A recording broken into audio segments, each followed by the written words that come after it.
Dear learners, welcome to NIOS course on sociology. I am Dr. Elena Samantroy from the VV National Labour Institute. Today, we will discuss the lesson on economy, polity and religion. Learners, in this lesson, you will be able to describe the basic institutions found in society, explain the characteristics of each of these institutions, understand the relationship between the institutions. Learners, you might be aware that in a society is functioning because of various social institutions. These social institutions are based on the economic, political, religious and other kinds of institutions. The entire social organization is based on the functioning of these institutions. So, social institutions are extremely important for the smooth functioning of the society. Today, we will understand and try to learn important social institutions like economy, polity and religion. Learners, now let us understand what is an economy. You must be aware that many people in every society, they exchange certain goods and services between themselves for monetary or transactions.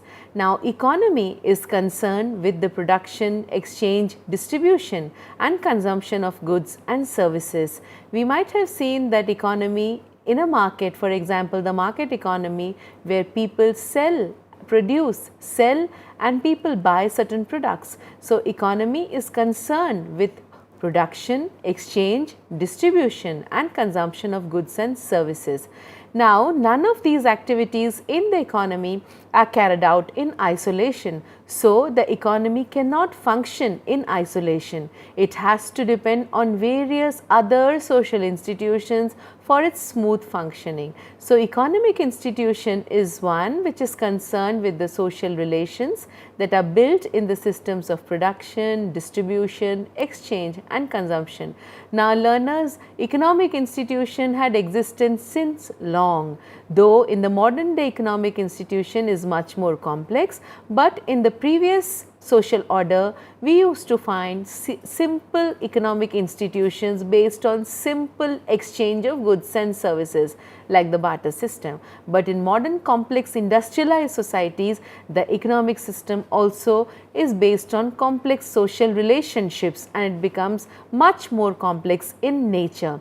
Now, learners, let us understand another important institution which exists in society, which is called polity.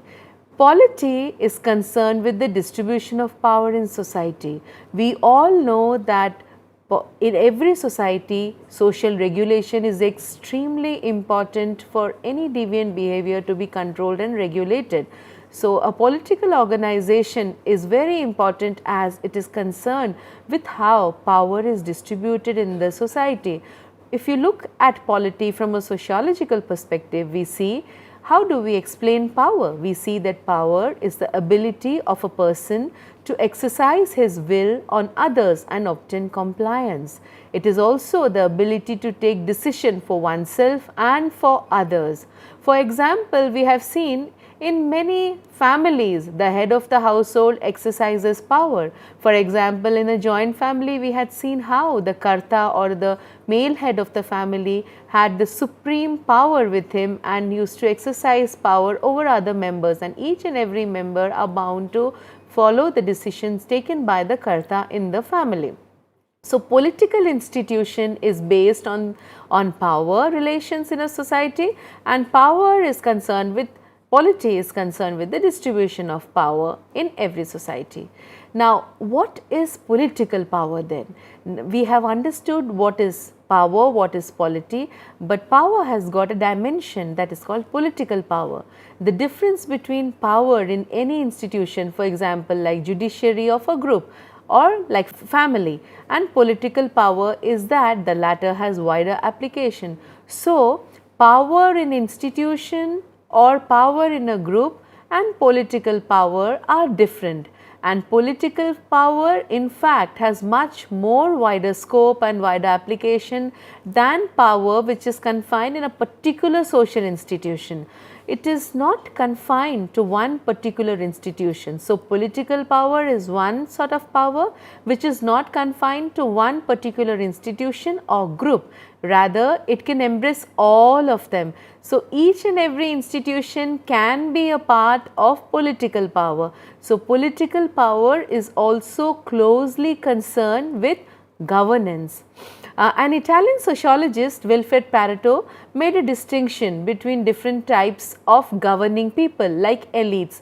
Learners, you must be knowing that elites are members of society who have control over power, position and authority. So, Pareto made a distinction between types of elites.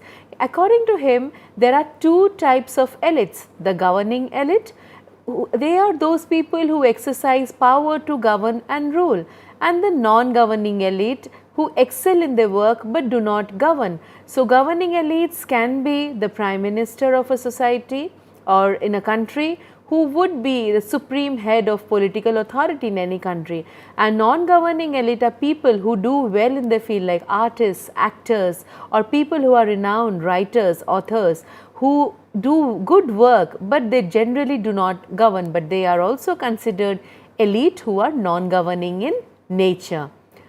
Now, learners, let us understand a very important social institution in every society and which has existed since times immemorial in every society, which is called religion.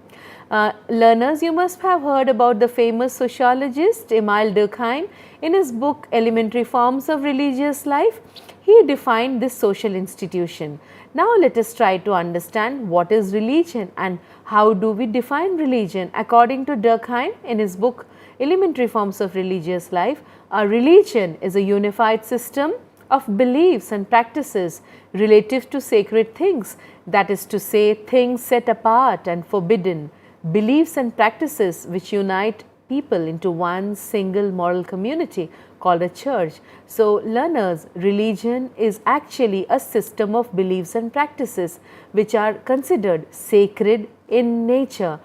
Religion basically unites people. You must have seen that in certain places people go to common places of worship and sit together and pray together. They are bound in one feeling, a feeling of moral community. They are bound with community sentiment. So, religion binds people into one single moral community because the faith, the belief, the practices which they have are common in nature.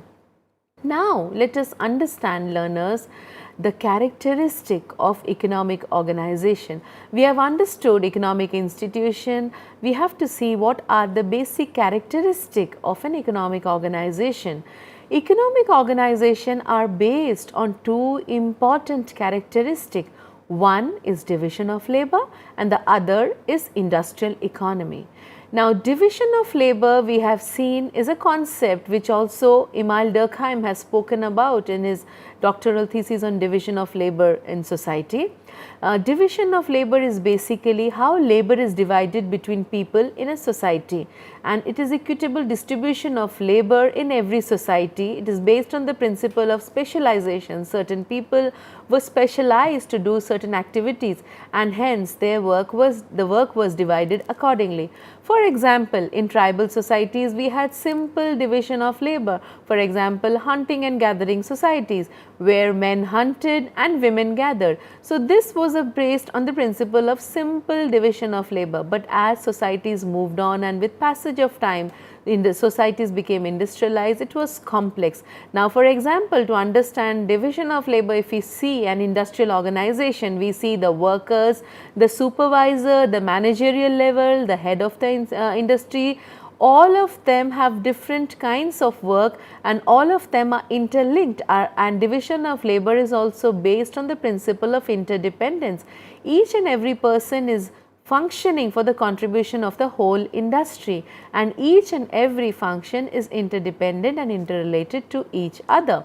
Now, let us understand another important characteristic of the economic organization, which is the industrial economy. Now, the industrial economy is an important aspect of economy and it is based on primary, secondary and tertiary sectors. It explains on how an industry functions in an economy. Primary industrial economy is based on agriculture and related activities, agriculture and allied services. The secondary economy is based on manufacturing, trade and many other secondary economic activities, and the tertiary sectors are basically the service sectors. So, in an economic institution or in an industrial economy, these three important sectors are extremely important for the smooth functioning of the industrial society. Learners, now let us understand what are the types of economic systems. Economic systems are basically divided into two important types. One is food collection and the other one is food production. Now let us understand what is food collection. Food collection is defined as deriving food from naturally occurring resources such as wild animals and plants. At one time, the entire society consisted of food collectors. In fact, food collection has occupied the longest period in the history of humankind or mankind. For example, you must have seen certain tribal communities who were engaged in collection of food, like the Bushmen of South Africa's Kalahari Desert, the Australian tribes, the Eskimos and tribes in Andaman Islands. All of them were involved in traditional food collecting. Another important aspect of an economic system or type of economic system is based on food production. Now, food production is further divided into three main types or three main production systems. One is horticulture. Horticulture is an aspect or is an economic mode of food production where we mean the growing of crops of all kinds with relatively simple technology and material culture. You must have seen we have government departments of horticulture in India presently, and horticulture is an important aspect of food production system in India also. Another system of food production is intensive agriculture. Intensive agriculture is also known as settled agriculture. It is a system of food production where the fields are regularly cultivated and they are regularly irrigated. Technology which is used is also complex in nature. So, food production is based on certain types of or certain systems. Another aspect is pastoralism. Communities of people which domesticate animals are known as pastoral, and system of deriving one's livelihood by domesticating animals is known as pastoralism. Learners, you must have seen many nomadic tribes who were engaged in protecting or domesticating animals, which is known as pastoralism. Pastoralism is in fact an effective way of living in semi-arid and desert areas. For example, the tribes of Middle East, the Lapps of Scandinavia, etc. are people or communities who were engaged in pastoralism, or pastoralism was one of the activities of deriving their livelihood options. Now, learners, let us move on to understand economic systems of simple and complex societies and see how they are different from each other. Economy in simple societies tends to be subsistent in nature, which means production is mainly for consumption. It is certainly not for the market or commercial interest. In early societies, we had seen hunting gathering societies or simple societies where people actually produced and the economy was basically for their own consumption. There was no market and there was no commercial interest involved in this. For example, family in simple traditional societies is both a unit of production and unit of consumption. The members of a family work together on a family farm and produce what they need for their existence. Similarly, if you look into, or contrastingly, if you look into family in complex societies, it is a unit of consumption, not a unit of production, because the processes of production and distribution are centered in the market and are complex in nature. So, simple societies are basically subsistence oriented and modern societies are market oriented. So, economic systems vary across simple and complex societies. Now, learners, let us understand the systems of exchange. Systems of exchange, if we look into the systems of exchange, we see that there are three types of exchange found in human society. respectively called reciprocity, redistribution and the market. Now, what is reciprocity? Reciprocity is the exchange between individuals who occupy equal positions. What is redistribution? Redistribution is exchange relationship between people who are unequal. So, reciprocity happens between people who are in equal positions, and redistribution happens between people who are in superior position or who than the latter, or who are in unequal position. And the third one is market. Market is an important system of exchange which has existed in many societies, and it is an important mode of economic mode of functioning in every society. The market is in fact is the third principle of exchange. There are two aspects to the market. First, the market refers to the physical place where people assemble to carry out exchanges, where people assemble for buying and selling. This may be called the market site. You must have gone to a regular market and seen how there are vegetable vendors, many vendors selling, and there are many people who are buying. This is typically a market site. Secondly, the forces of demand and supply determine the price of goods and services that are available at the market. This principle is called the market principle. Markets have existed both in simple and complex societies. Let us understand how the market is different in a simple society and how it is different in a complex society. First, those that do not have any concept of the market side, they are called marketless societies, the simple societies or the hunting and gathering type of societies, where we see there was no existence of a market and people worked on the basis of simple division of labor. There was no concept of the market side. Secondly, those simple societies which have market size, where people assemble for exchanging their goods and services but have no market principle. For example, in simple societies like the tribal societies, where they do a certain kind of exchange of goods and services, for goods and services, sell small products and get something in exchange of that. So, these kind of societies are basically the tribal societies. Another aspect of exchange system which is no more existent now but was very much existent in the past is the barter system. Simple societies have the barter system, that is a type of exchange in the absence of money, where goods are exchanged for goods. The concerned society decides which goods will be exchanged with which ones. Learners, you must have heard about the Jajmani system. Jajmani system is a traditional system of exchange in the Indian society which had existed since times immemorial, and the Jajmani system over the years have slightly disintegrated. It is based on two groups of people, the Jajmans to whom the Kamins serve. So, the Jajmans and Kamins. The Jajmans will be the people who belong to a hierarchy where they are superior in nature, and the Kamins are the servicing caste who would serve the Jajmans in terms of goods and services. So, barter system is an important system of exchange where there is absence of money, but the goods are exchanged for goods. Learners, we have learnt about so many aspects of an institution, like the economic institution, the political institution, the religious institution. Now, let us try to understand what is economic development and how economic development happens in any country.